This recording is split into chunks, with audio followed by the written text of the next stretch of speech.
แก้วเจ้าดังสามประการอันมีพระพุทธพระธรรมพระสงฆ์กุลพ่อกุลแม่กุลครูบาอาจารย์กุลศีลธรรมกรรมฐานจงมาปกห่มรักษาครูบาอาจารย์พระเจ้าพระสงฆ์ทุกรูปปกห่มรักษาศรัทธาญาติโยมตั้นสาธุชนคนดีผู้สนใจใฝ่ในธรรมทุกท่านขออนุโมทนากับสถานีวิทยุทุกคลื่นทุกที่ทุกแห่งที่เปิดสัญญาณรับสัญญาณเอารายการนี้ไปสู่ผู้ฟังทางบ้านบ่ว่าไกลว่าใกล้อยู่ที่ไหนก็รับฟังได้เวลาแล้วเนอะได้เวลาแล้วถึงเวลาแล้วได้เวลาสำหรับการรับฟังธรรมะอันเป็นสาระประโยชน์ทางด้านพระพุทธศาสนานำธรรมคำสอนขององค์สมเด็จพระชินวรสัมมาสัมพุทธเจ้าได้มาปะมาพบมามาเล่าสู่บรรดาพ่อแม่พี่น้องพ่อออกแม่ออกศรัทธาตั้นสาธุชนคนดีทั้งหลายแล้วไผที่ยังบ่ลุกเตื้อก็เกียมตัวลุกมาได้แล้วเนอะเกียมตัวลุกมาได้แล้วเพราะตอนนี้เวลาตีห้ากับ9 นาทีหลับลุกเจ้ากินพักตังปายหลับลุกควายกินพักตังเก้าลุกเจ้าได้หลายลุกควายได้น้อยหลับลุกเจ้า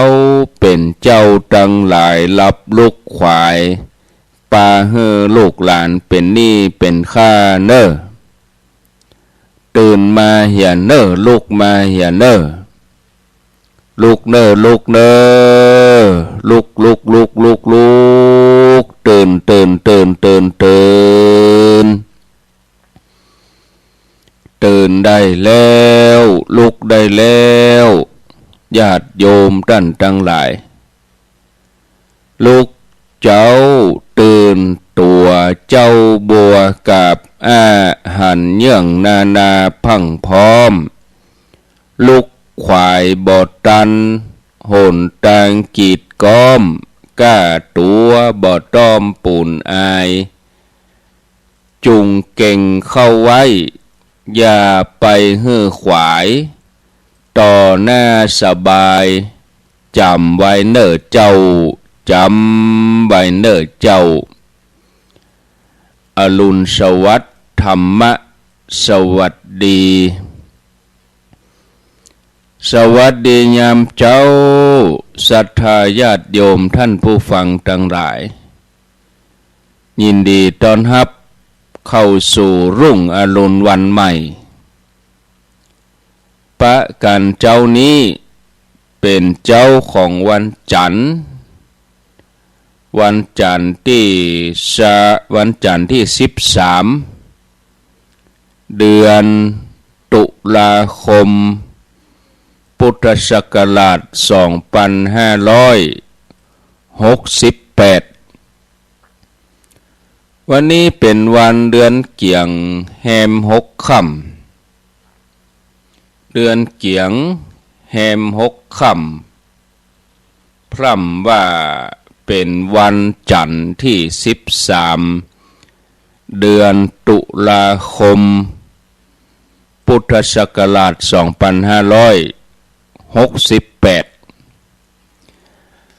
วันนี้เป็นวันหยุดราชการเป็นวันหยุดทำงาน ของตั้งราชการรัฐวิสาหกิจต่างๆหน่วยงานตั้งราชการหยุดกันมา3 วันวันนี้ตั้งแต่วันที่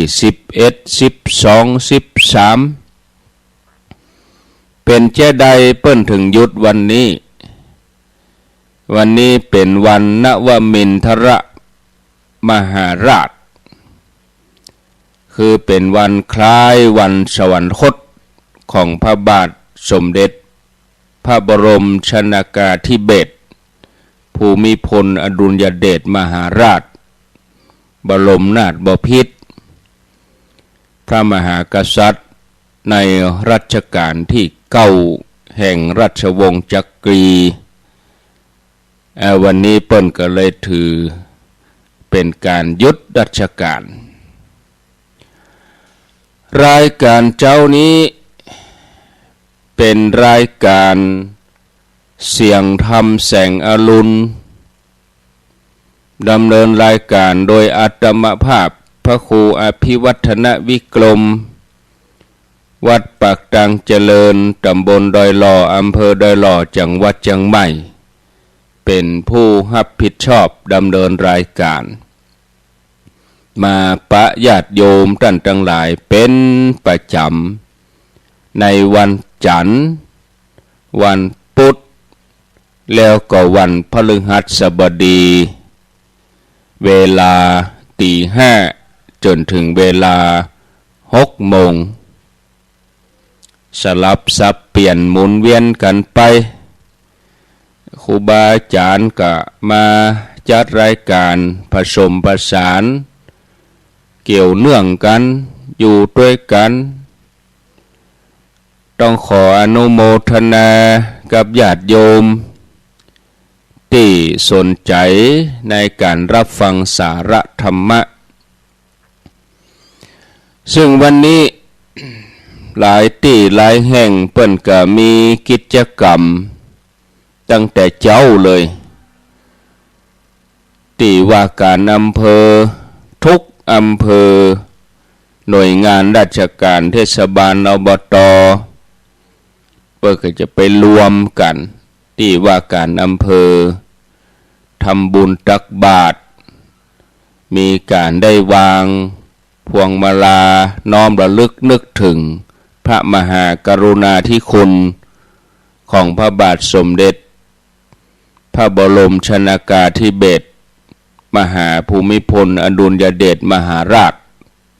บรมนาถบพิตรที่พระองค์ท่านได้เสด็จสวรรคตไปเมื่อวันที่13 ตุลาคมปี 2559 เวลา 15:52 นาทีที่โรงพยาบาลศิริราชหลังจากนั้นเปิ้นก็ประกาศให้มีการไว้ทุกข์เป็นเวลา1 ปีแล้วก็มีหมายกำหนดการพระราชพิธีบำเพ็ญพระราชกุศลถวายพระบรมศพระหว่างวันที่14 ตุลา 2559จนถึงวันที่21 มกราคม 2560วันนี้วันที่13 ตุลาเนี่ยเป็นวันคล้ายวันสวรรคตหมู่เฮาทั้งหลายในฐานะประสบนิกรชาวไทยวันนี้ก็น้อมระลึกนึกถึงพระมหากรุณาธิคุณของพระองค์ท่านต่างส่วนราชการหลายหน่วยงานเปิ้นก็ทำกิจกรรมกันแต่วันนี้เวลาบ่ายโมงที่บนยอดดอยอินทนนท์ที่บนยอดดอยอินทนนท์ก็คือบริเวณที่พระมหาธาตุณพระเมธินีดลมหาธาตุณพระพลภูมิศิริต่างกองทัพอากาศต่างคณะสงฆ์ต่างพี่น้องศรัทธาไปรวมกันวันนี้ที่บนยอดดอยอินทนนท์ ไผที่ยังบ่เคยไปเตื้อก็ว่าไปมาก่อนเมินแล้วอยากจะไปฮู้ไปหันไปร่วมกิจกรรมกะเวลา 13 นาฬิกาห่อเข้าไปตวยก็ยิ่งดีเอาสวยไปตวยสวยดอกแป่งสวยดอกไปคนอันวันนี้ไปร่วมกิจกรรมเปิ้นเวลาผ่านไปแต่ละวันญาติโยมเผอกำเดียวบ่ได้ก็เข้าสู่สัปดาห์กลางเดือนตุลาเดือนตุลาคมนี่เป็นเดือนแห่งกฐินเดือนของกฐินเริ่มตั้งแต่วันที่8เป็นต้นมาตลอดเดือนสุดเดือนศรัทธาญาติโยมหน้านี้นะเป็นหน้ากฐินจะไปสิ้นสุดในวันที่5พฤศจิกายนหมดฤดูกฐินในวันที่5เพราะว่าเป็นวันลอยกฐงไปเสี่ยงเอาเดือนยี่ปุ่นหน้านี้ก็ญาติโยมหลายท่านก็อาจจะติดขัดอาจจะบ่สะดวกเวลาตัดหันก็ดีไปตัดนี่ก็ดีมาก็เอาสะดวกญาติโยมว่าเนาะสะดวกตัวสะดวกใจว่างก็ไปเอาบ่ว่างก็บ่เป็นหยังแต่ละที่แต่ละแห่งเพราะว่าเข้าใจอยู่หน้านี้มันถึงลำบากสองข่าวนี่เป็นถึงว่อนเห็นเนาะญาติโยมทั้งหลายเวลาของคนเฮานั้นธรรมชาติเพิ่นได้กำหนดให้มนุษย์ทุกคนมีเวลาเป็นของตัวเองเท่ากันขึ้นอยู่กับว่าคนเฮาจะแบ่งเวลาจ้างก็ว่าบ่จ้างบางคนมีเวลานักจนแบ่งเวลาบ่จ้างแบ่งเวลาบ่เป็นทำให้ใจเวลาบ่คุ้มค่ากับที่มันเสี่ยงไปบางคนใจเวลาที่มีอยู่คุ้มค่าจนบ่มีเวลาเป็นของตัวเองอันนี้ก็เกินล้ำบางคนคิดว่าตัวเองแบ่งเวลาจ้างแบ่งเวลาเป็นจนลืมไปว่าต้องแบ่งเวลาให้กับตัวเก่าพ้องเอาควรแบ่งเวลาให้กับตัวเองแบ่งเวลาให้จ้างแบ่งเวลาให้เป็นบ่ว่าตัวเองหรือคนอื่นคนเฮาในปัจจุบันนี้บ่ฮู้จักคุณค่าของเวลาจนเนี่ยฮื้อตัวเก่ากลายเป็นคนบ่มีเวลาจะไปหั่นก็บ่มีเวลาจะไปตัดนี่ก็บ่มีเวลาแม้กระทั่งจะทำคุณค่าให้ตัวเองจะทำความดีทำบุญกุศลก็เพราะบ่มีเวลาต้องถามตัวเองว่าเวลาหายใจมีก่อเฮาหายใจทุกเวลาบางทีเฮาลืมดูลืมพิจารณาลมหายใจบางคนกลับกลายเป็นว่ามีเวลาว่างนักล่ำไปจนจิตใจเมื่อลอยฟุ้งเฟ้อกึดเฟ้อกึดฟุ้งซ่านจนนั่งปล่อยเวลาหายใจขว้างไปทุกนาทีทุกวินาทีทุกชั่วโมงจนหมดเสียงไปวันหนึ่งแล้วก็ปล่อยให้มันผ่านไปท่านผู้ฟังญาติโยมทั้งหลายถ้าคนเฮานึกถึงความสำคัญของเวลาคนเฮาจะรู้ว่าเวลาของแต่ละคนที่มีนั่นแต่ละวันมันบ่ใจเวลาที่มันนักนะกำเดียวก็เสี่ยง กำเดียวก็หมดไปวันหนึ่งคืนหนึ่งรับตื่นแจ้งแจ้งมากำเดียวขวายมาหน่อยก็ดีไปการไปงานเนี่ยการได้สักกรรมก็ขำมืดไปเฮียมันบาดใจโมนนะญาติโยมกำเดียวต่ออันนะแต่ละวันนี่เนี่ยญาติโยมแต่ละวันมันบาดใจเวลาที่มันนักอันอย่างมันเป็นเวลาอันแสนสั้นเราลองมาพอเข็มนาฬิกาที่มันหมุนวนไปเนี่ยเข็มวินาทีเข็มนาทีเข็มชั่วโมงเข็มวินาทีนี่จะไปไวหน่อยเข็มนาทีก็ไปจ้าหน่อยเข็มชั่วโมงก็จ้าไปแถมหน่อยแต่ถึงเวลามันได้รอบของมันแล้วมันหมุนไปรอบตัวเวลาในวันหนึ่งมันก็จบเสี่ยงไปบางทีเรายังบ่ได้ตันทำอะไรอย่างเลยบางทียังค้างแหมนักอยู่อันนั้นก็ยังบ่ได้ทำอันนี้ก็ยังบ่ได้ทำค้างอันนั้นค้างอันนี้เนี่ยบ่ตันบางคนหันว่ามันนักมันนักเลยใจเวลาตัวอีใจกับสิ่งที่ไร้สาระแทนที่จะเอาเวลานั่นมาสร้างคุณงามความดีสร้างสิ่งที่มีประโยชน์กับตัวเองอย่างกับการได้มาฝึกปฏิบัติดูจิตตัวเองอ่านหนังสือนั่งหาใกล้สอบแล้วเอามาอ่านหนังสือทบทวนตำรับตำลากับเอาเวลานั้นไปเที่ยวเตร่เอียวเสี่ยงไปหมดไปวันหนึ่งคืนหนึ่งหมดเวลาหมดไปถึงเวลาใกล้จะสอบมาใกล้จะทำงานมาอ่านหนังสือเคตาลับครับตานอนเนี่ยมองข้ามไป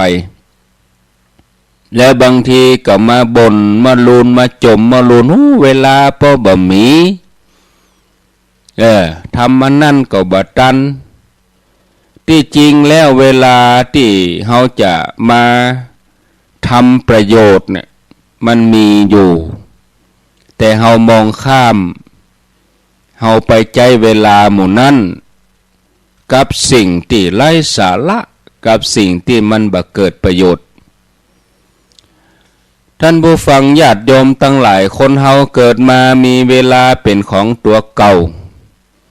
บางคนมีเวลาน้อยบางคนยังหนุ่มยังสาว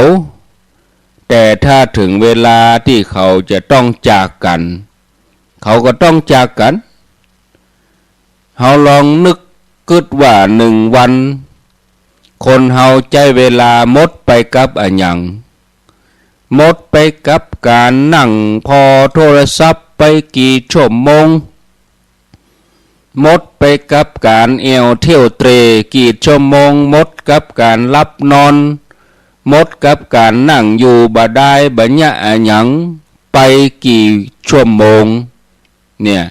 เฮาฮู้ก่อว่าคุณค่าของเวลามันมีนักกว่านั้นถ้าเฮาหัดใจเวลาให้ถูกต้องฮู้จักการแบ่งเวลาเป็นสัดเป็นส่วนเฮาจะเป็นคนที่ใจเวลาที่คุ้มค่าที่สุดคนหนึ่งแต่ถ้าเฮาแบ่งเวลาของเฮาไปอยู่กับการงานนักล่ำไปบางทีจนบ่มีเวลาพักผ่อนแสดงว่าเฮาเอาเวลาของเฮานั่นไปให้กับสิ่งอื่นคนอื่นทำให้เฮากลายเป็นคนบ่มีเวลาเป็นของตัวเองแม้จะมากินข้าวก็เลยเวลาบ่ได้กินข้าวดีบ่ได้กินข้าวกินน้ำดีเลยเวลาแม้กระทั่งการรับนอนบ่ได้รับดีนอนดีบ่ได้พักผ่อนถึงเวลาร่างกายมันก็ประท้วง มันประท้วงมันก็ล้มหมอนนอนเสือนอนหงยกหงยาเจ็บป่วยไปอย่างอีก็มีนะคนเฮาจะหันคุณค่าของเวลาก็ต่อเมื่อเฮาได้สูญเสียสิ่งหนึ่งไปสิ่งใดสิ่งหนึ่งแล้วเฮามานั่งกึดนั่งกินแหนงนั่งเสียดายว่าโอ้เสียดายเวลาเนาะสิ่งนั้นมันอยู่กับเฮาเนี่ยอย่างเฮาบ่รักษาเฮาบ่หันคุณค่าในตอนที่อยู่กับเฮามีกับเฮาแต่เมื่อเฮาได้สูญเสียสิ่งนั้นไปเฮาจะมานั่งเสียดายหลายๆอย่างบางคนกึดนะตอนอยู่นี่เฮาฮู้คุณค่าเฮาบ่ได้ใส่ใจเฮาบ่ได้ดูแลเวลามันบัดท่ารอไผมันบัดท่าไผสักคนญาติโยมอย่างบัดเดียวเนี่ยมันตีห้ากึ่งเฮาจะหวังท่าตีห้ามันบัดตีห้ามันไปตั้งหน้าติ๊กๆกันเดียวมันก็ตึงจะหมดเวลากันเดียวมันตึงจะแจ้งกันเดียวตีนฟ้ายกละเนี่ยญาติโยมคนเฮาเกิดว่าการที่เฮาเกิดมานี่กลัวจะถึงตอนที่หมดลมหายใจแหมเมินอยู่อีนะบางทีเฮาจะเกิดหนีอีนะเฮาเกิดผิดนะญาติโยมจะไปเกิดว่าตัวเก่าจะอยู่เมินอยู่บนโลกนี้มีชีวิตเป็นอมตะมันบ่มีถึงเวลามันก็เสี่ยงไปหมดไปเป็นจุบนะพอใบไม้หั่นกะมันตึงหล่นหมดเลยเสี่ยงกันเป็นต้นแล้วก็ปงใหม่จุบใหม่ออกมาแหมเนี่ยรุ่นใหม่ออกมาแถมเฮาก็มาพอลูกพอหลานเฮาหั่นลูกเฮาตะก่อนก็ตัวอ่อนน้อยบัดเดียวเขาใหญ่มามีการมีงานทำมีครอบครัวหลานออกมาเลนออกมามันก็ออกมาเป็นจูบอย่างนี้จะไปคิดว่าเขาเกิดมามีเวลาโมนมีเวลานักโดยเฉลี่ยละ30,000 กว่าวันต่ออันนะบัดเดี๋ยวนี้เขาตั้งหลายใจไปเป็นหลายหมื่นกว่าวันบางคนอาจจะมีเวลาเหลือสัก300 กว่าวัน500 กว่าวัน1,000 กว่าวันเนี่ยมันลดไปติ๊กๆดูง่ายๆเขาใจตังวันละบาท30,000 บาทกำเดียวตอนวันบาทมันหมดไปถ้าเขาไปเกิดว่ายังมีเวลาแหมนักอยู่อันนี้เกิดผิดบางคนเกิดมาสุขภาพดีกูอย่างนะแต่ก็ต้องมาจากไปโดยอย่างก็ตามเนี่ยปัจจุบันทันด่วนมันถึงเวลาญาติโยมมันก็ต้องไปอย่างจะมาหยุดยั้งไว้มาห้ามไว้มันเป็นไปบ่ได้คนเฮาเกิดมาก็จะต้องถึงเวลาก็จะพรากจากกันไปในที่สุดบ่มีข้อยกเว้นว่าจะเป็นพระเป็นโยมอยากดีมีจนจะหล่อจะรวยจะสวยจะมียศใหญ่นักเท่าใดก็จ้างถึงเวลาก็จะต้องพลัดพรากจากกันสิ่งหมู่นี้ถ้าเฮาบ่กึดเหียบ่เดียวนี้เฮาจะมาง่อมใจเฮาจะมานั่งเสียดายเมื่อเฮาแข็งแรงดีเฮายังบ่ทำเมื่อเฮาจำได้เฮายังบ่ยะบ่ทำเฮาบ่ได้คิดนี่ญาติโยมบางคนที่บ่รู้จักคุณค่าของเวลาเลยจะมาฮู้ก็ตอนที่คนในครอบครัวก็ว่าคนใดคนหนึ่งที่มีความผูกพันที่ตัวเองฮัก จะต้องมาพลัดพรากจากกันพ่อแม่ญาติพี่น้องลูกเต้าหลานเหลนคนใกล้ชิดเฮาอาจคิดว่าน่ะเปิ้นจะ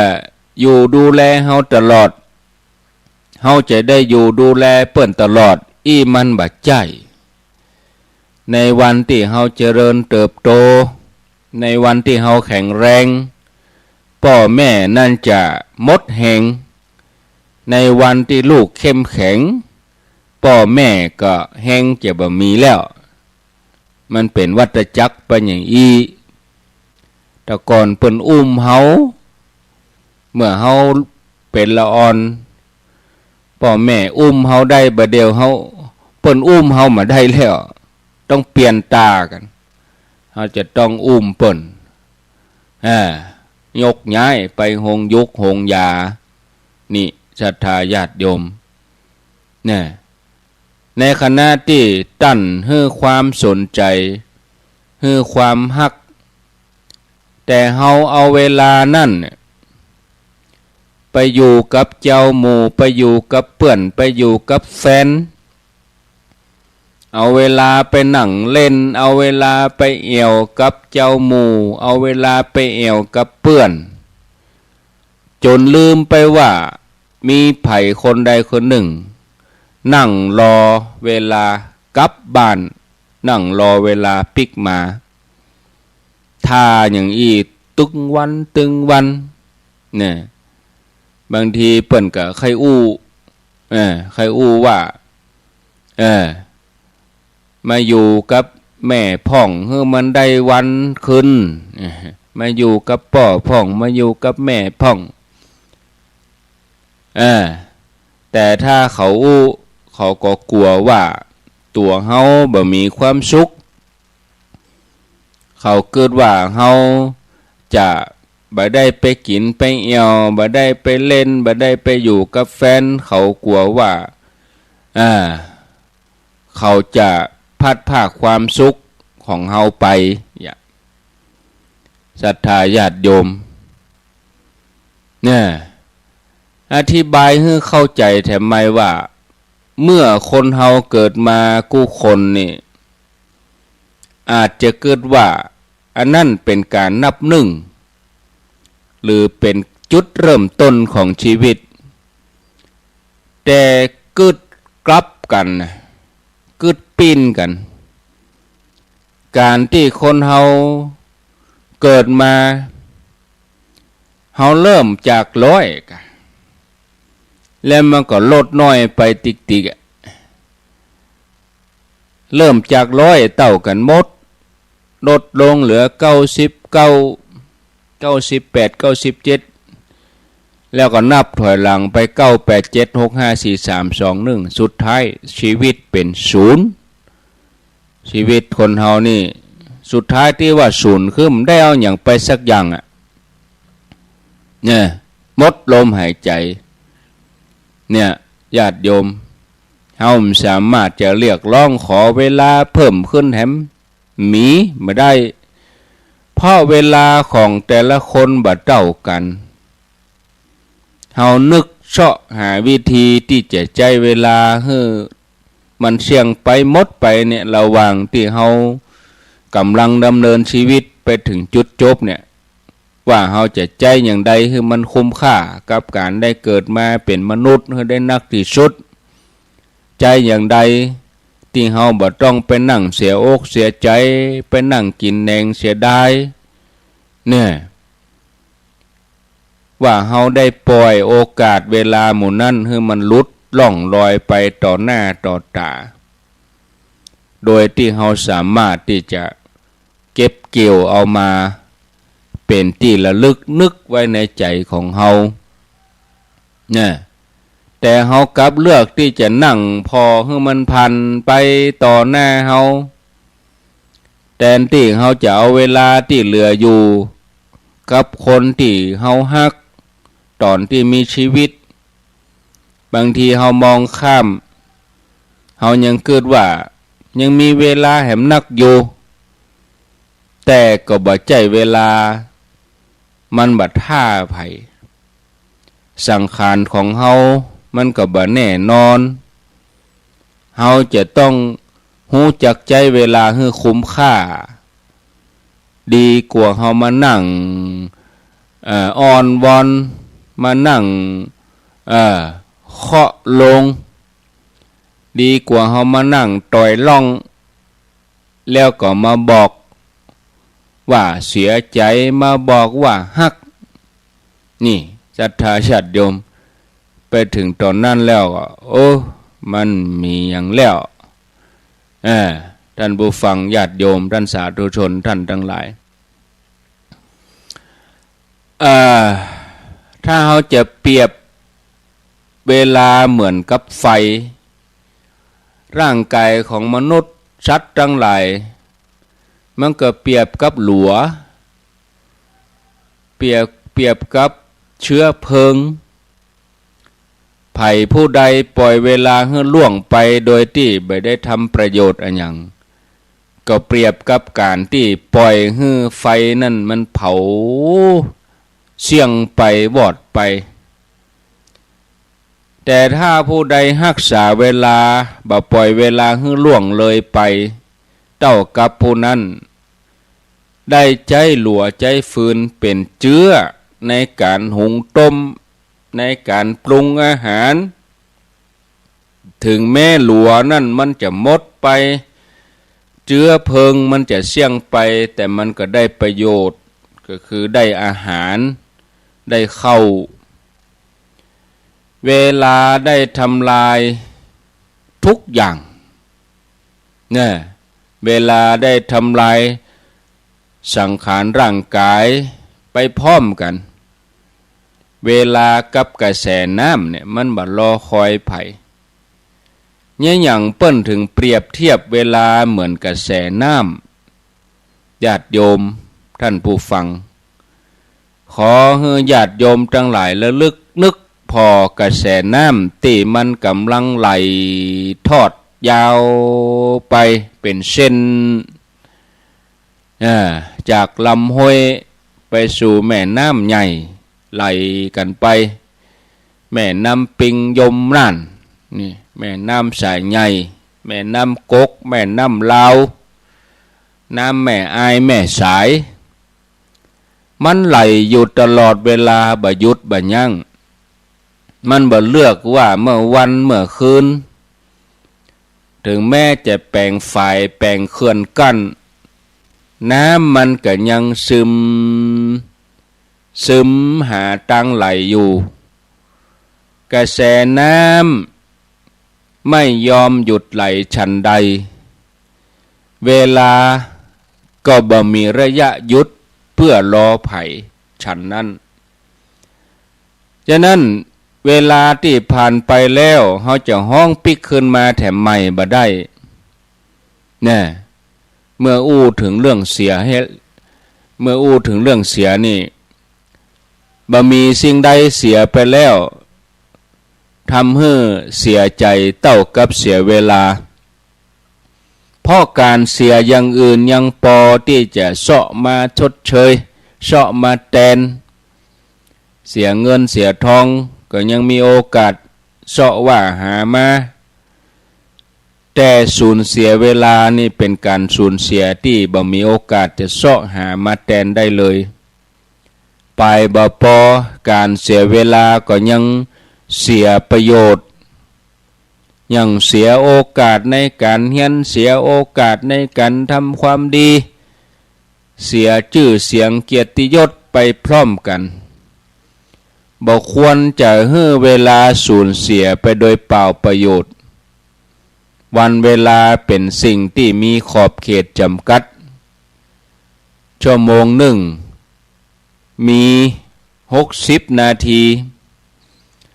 วันหนึ่งมันก็มีเพียง24 ชั่วโมงมันบ่เกินตามนี้กรรมที่ว่าประหยัดเวลานั่นประหยัดอย่างใดท่านผู้ฟังอันนี้จะเข้าใจให้ดีก็จะต้องนึกถึงคำว่าประหยัดทรัพย์สินการประหยัดทรัพย์สินบ่ได้หมายความว่าบ่ฮื้อใจทรัพย์เลย ได้มาตระใดให้เก็บไว้หมดบ่ใจอย่างนั้นอันนี้เปิ้นหมายถึงใจให้เกิดประโยชน์คุ้มค่าที่มันเสี่ยงไปถึงแม้จะเสียทรัพย์มากมายแต่ให้มันเกิดประโยชน์ให้มีคุณค่าที่มันเสียไปตรงกันข้ามกับคนที่มีทรัพย์แล้วเก็บไว้บ่ได้ทำให้มันเกิดประโยชน์อะไรหยังหาได้ชื่อว่าเป็นผู้ประหยัดท่านผู้ฟังคนที่มีแล้วบ่ได้จับจ่ายบ่ได้กินทานทำบุญนี่เปิ้นฮ้องว่าเป็นประเภทมัจฉริยะมัจฉริยะคือความตระหนี่ที่เหนียวเป็นการทวงความเจริญส่วนตนส่วนอื่นมัจฉริยะหรือว่าความตระหนี่นี่เป็นมลทินตั้งใจอย่าให้ใจคับแคบเศร้าหมองเหมือนสนิมที่เกิดกับเล็กแล้วก็กัดกินเล็กนั่นให้มันผุกร่อนการใช้ทรัพย์ให้เกิดประโยชน์ก็เท่ากับการประหยัดเวลา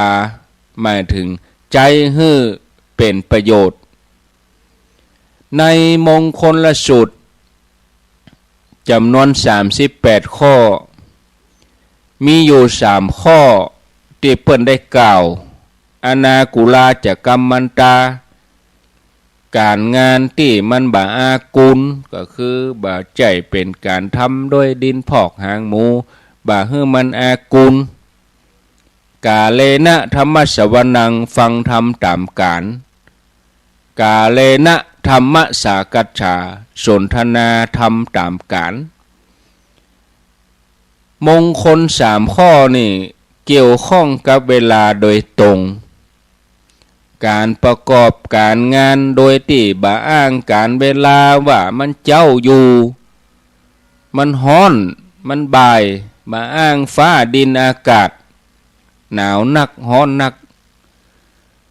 มุ่งประกอบการงานให้สำเร็จเรียบร้อยให้ตันกับการเวลาบ่ยอมให้การงานนั้นขังข้างอากุลบ่ถือเอากิเลสความเกียจคร้านมาเป็นเกณฑ์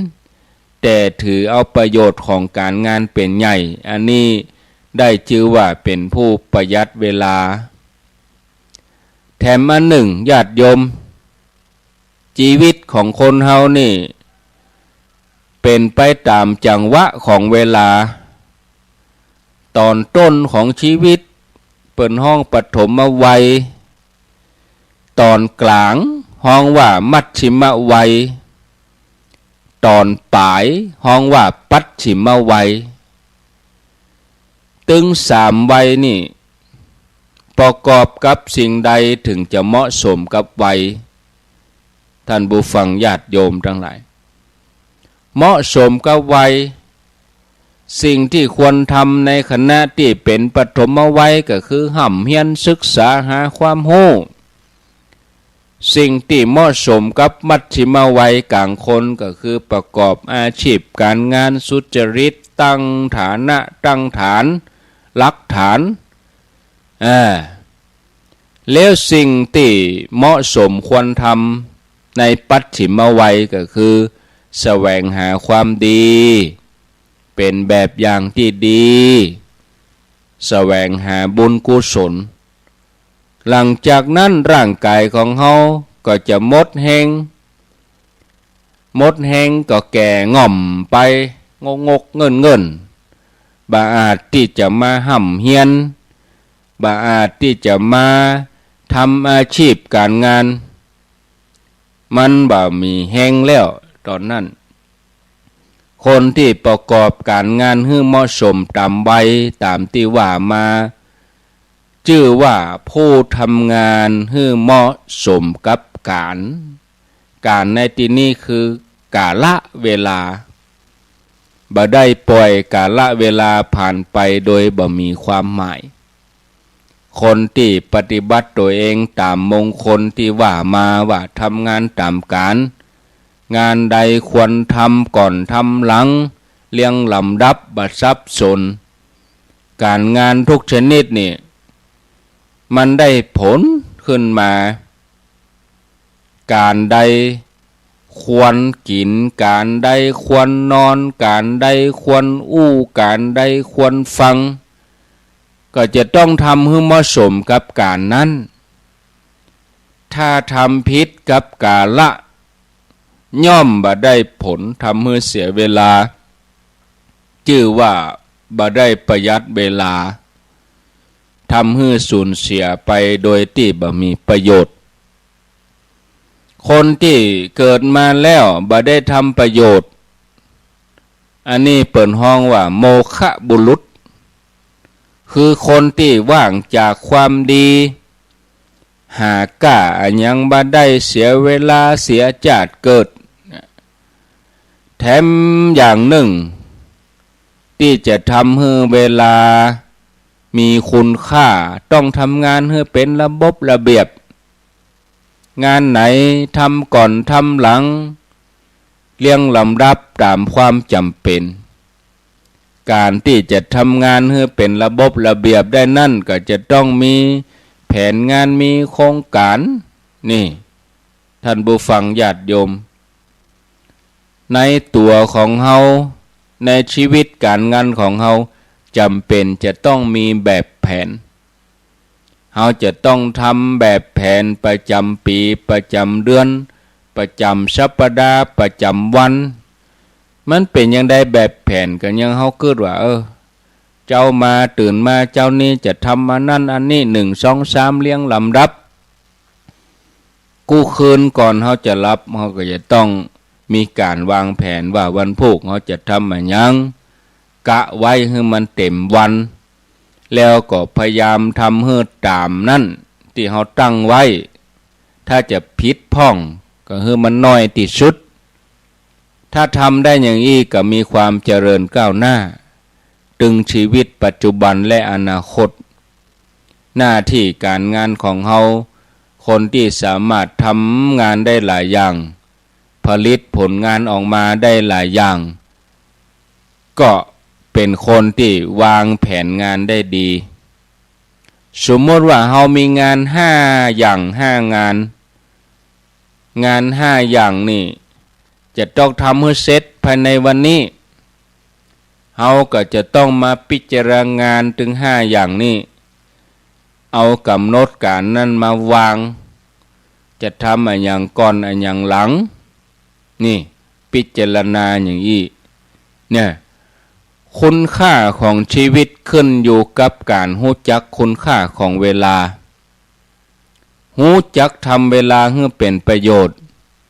รู้จักถือเอาสาระทุกขณะเวลาที่ผ่านไปบ่ปล่อยเวลาให้มันล่วงเลยไปโดยเปล่าประโยชน์ชื่อว่าเป็นการประหยัดเวลาผู้ที่รู้จักประหยัดเวลาจะได้รับความสุขตลอดในการดำเนินชีวิตแม้ตัวจะต้องจากโลกนี้ไปเกียรติภูมิเกียรติคุณคุณงามความดีก็ยังคงอยู่กู้เวลาเนี่ยศรัทธาญาติโยมท่านสาธุชนท่านผู้ฟังทั้งหลายแล้วแห่งอันหนึ่งที่จะนำมาฝากศรัทธาญาติโยมท่านสาธุชนท่านผู้ฟังทั้งหลายแถมอันหนึ่งที่จะนำมาฝากก็คือว่าปกติของเวลาเนี่ยมี4อย่างจะใดปกติของเวลามี4อย่างหนึ่งเวลานี่คือความเป็นธรรมแก่ทุกสิ่งบ่าว่าคนสัตว์สิ่งของนะกำหนด24 ชั่วโมงต่อ1 วันเท่ากัน2คุณค่าของเวลาอยู่ที่ว่าใครจะสามารถใช้เวลาให้คุ้มค่าควรแก่การเกิดมาเป็นมนุษย์นักไปกว่ากันถึงแม้จะมีเวลาเท่ากันแต่คนเฮาใช้เวลาบ่เหมือนกันอย่างเวลานี้บางคนตื่นขึ้นมาได้การเป็นห้อมแล้ว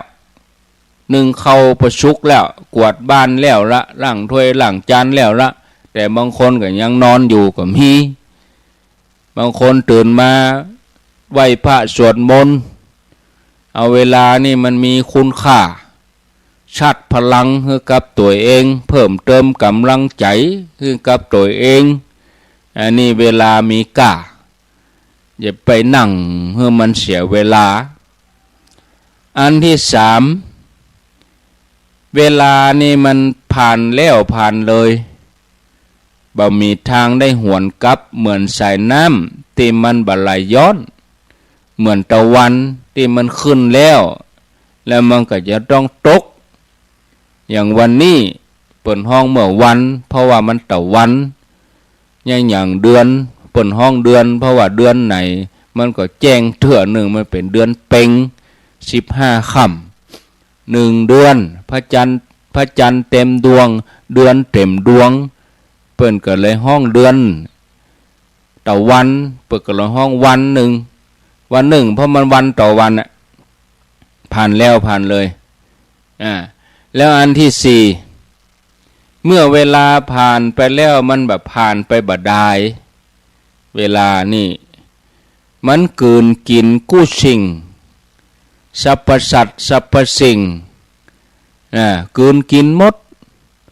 เวลาได้นำเอาความแก่ความเจ็บความพลัดพรากความเสื่อมมาสู่เฮาสังเกตได้จากไหนสังเกตได้จากคนรอบข้างเฮานี้เบิดคนนั่นไปคนนี้ไปเปื่อนฝูงญาติชนิดในที่สุดก็ตัวเฮาเองที่ร่างกายมันจะต้องรู้ต้องเสื่อมไปทุกวันมันเป็นอย่างอี้นะ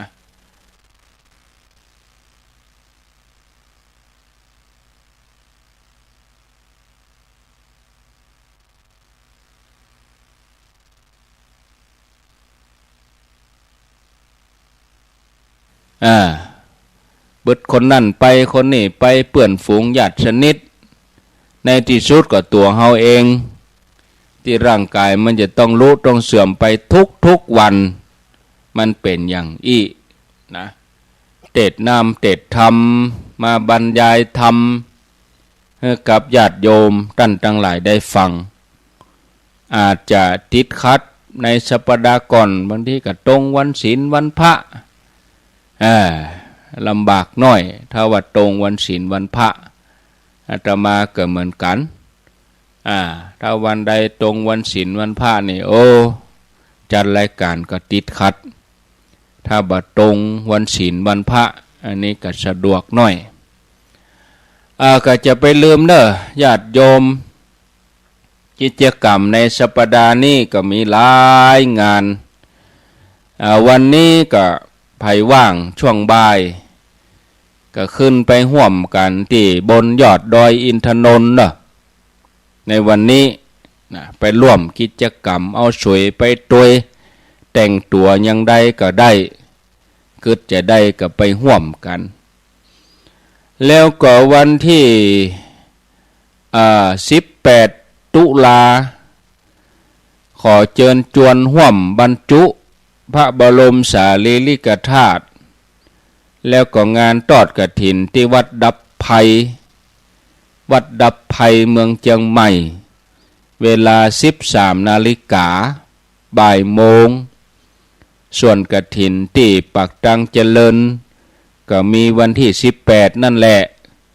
อาจจะตรงหลายๆที่ญาติโยมสะดวกก็มาบ่สะดวกก็บ่เป็นหยังโอกาสหน้าก็จึงมีก่อยมาวันอิติปิโสพุ่นก็ได้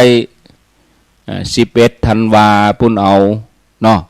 ก่อยมาพุ่นเอาก็ได้วันที่19ก็งานกฐินที่วัดพุทธศรีคีรีโดยขุนเป๊ะท่านอาจารย์วรรณชัยจากนั้นก็มีแหมหลายที่หลายวัดหลายวาหน้านี้ถึงหน้ากฐินสุดเดือนญาติโยมเนอะมีสุดเดือนไปเลยกูตีกูแห่งนะเดือนหน้าก็ว่ากันแถมกรรมเอาเดือนนี้ให้แล้วก่อนก็มาอ่านศูนย์กันงานนั่นก็มีงานนี้ก็มีเอามาฟังเปิ้นมาข่าวมาประกาศ ญาติโยมบางคนก็โอ้งานนักแต่นักว่าเนาะเนี่ยจะได้มันหน้ากฐินเนาะมีชุดเดือนอะวัดนั้นวัดนี้สะดวกที่ไหนก็ไปบ่สะดวกก็บ่เป็นหยังถ้าเฮาสะดวกเฮาก็ทำเนาะญาติโยมเอาลาก่อนเด้อญาติโยมสำหรับเจ้านี้โชคดีมีใจเหมือนกันกู้คนกู้ตั้นอายุวันโนสู้ขังปลัง